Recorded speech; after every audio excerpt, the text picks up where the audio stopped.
हमारे साथ है राजस्थान सरकार के मंत्री राजकुमार जी रेणुवा जी का टिकट भाजपा द्वारा काट दिया गया है। आज उन्होंने निर्दलीय के रूप में अपना नामांकन दलबल के साथ भरा है और निर्दलीय के रूप में उन्होंने ताल ठोक दी है और कांग्रेस और बीजेपी को नाको चबाने की कोशिश में रेणुवा जी लगे हुए।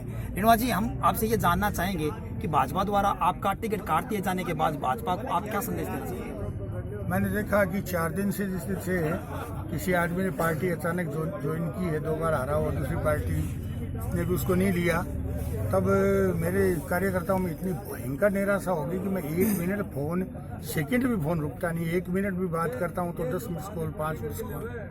लास्ट में मैंने कहा क्या करूँ, तो मेरे बस की बात थोड़ी है, मैं तो चुनाव लड़ने वाला हूँ, टिकट देने वाले तो और लोग नहीं दे रहे, मैं क्या करूँ। बोले नहीं, ऐसे हम नहीं बर्दाश्त करेंगे। तब मैंने कल का टाइम किया था कि कल 2 बजे अपने एक बार बैठकर बात कर लेते हैं। कार्यकर्ताओं को तो कुछ कहना पड़ेगा, कार्यकर्ताओं को कल 2 बजे मीटिंग की तो सब लोगों ने एक ही बात की। कम से कम 50 लोगों ने 1-2 मिनट, जिन्होंने ज़िंदगी में कभी भाषण नहीं दिया, वो लोग भी उठकर बातचीत की। तो उन्होंने यही कहा कि आपको चुनाव लड़ना पड़ेगा। आपको पहला चुनाव भी हम लोगों ने लड़ाया और ये भी आपका जो आप कह रहे 4 के बाद नहीं लड़ूंगा, तो आखिरी चुनाव भी हम ही लड़ाएंगे। तो चलो भर देते हैं फॉर्म, तो भर दिया फॉर्म। ठीक है, तो जनता के निर्दलीय इन्होंने फार्म भर दिया है। रेणुवा जी, आप द्वारा तो ये दूसरा पर्चा निर्दलीय भरा गया है, 2 बीजेपी से भरे गए हैं। तो आप ये बताइए, बीजेपी से पर्चा दाखिल करने में और निर्दलीय पर्चा दाखिल करने में किस प्रकार का अंतर महसूस करते हैं? मुझे तो जनता का है, वो तो जनता मेरे साथ है। पहले भी इसी तरह जनता थी, अभी मैं देखता हूँ शायद पार्टी प्रत्याशी के साथ नहीं उतनी जनता निर्दलीय भी आज मेरे साथ थी। आपने शायद अब तो मीडिया बंधु आप लोगों ने शायद आंकलन किया होगा कि जो लोग बीजेपी से लड़ रहे हैं या कांग्रेस से लड़ रहे हैं, उससे बहुत ज़्यादा मेरे साथ में निर्दलीय आदमी गए थे। मैंने तो जिंदगी में प्रेम कमाया और ये यहाँ नहीं कमाया, आप और कहीं सरदार सर, चूरू, सुजानगढ़, फतेहपुर, 12 शहरों में कहीं भी जाकर पूछो राजकुमार रेणुवा के नाम से, तो प्रेम की एक जो एक आवंबन होता है ना, वो सब मेरे साथ चलता करता है। मैंने 5 वर्ष के बच्चे को भी प्रेम किया है। जो लोग कहते करते सारे के सारे की भी आप लोगों को आशीर्वाद देते हैं, आपकी शक्ति जाती, कोई दिक्कत नहीं अगर उसको मिलती है तो।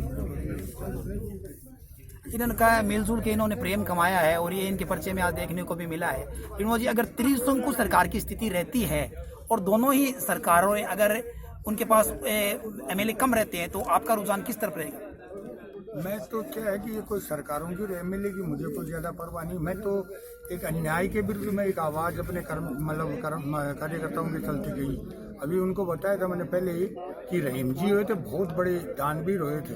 उन्होंने कहा था एक जगह, तुलसीदास जी ने लिखा कि ऐसी देनी की किस के बैन, जो कर ऊंचे उठे त्यों नीचे नैन। तो रहीम जी ने तुलसीदास जी को लिखा कि देन हार कोई और है, भेजत है दिन रैन, लोग भरम मुझ पर करिता से नीचे नैन।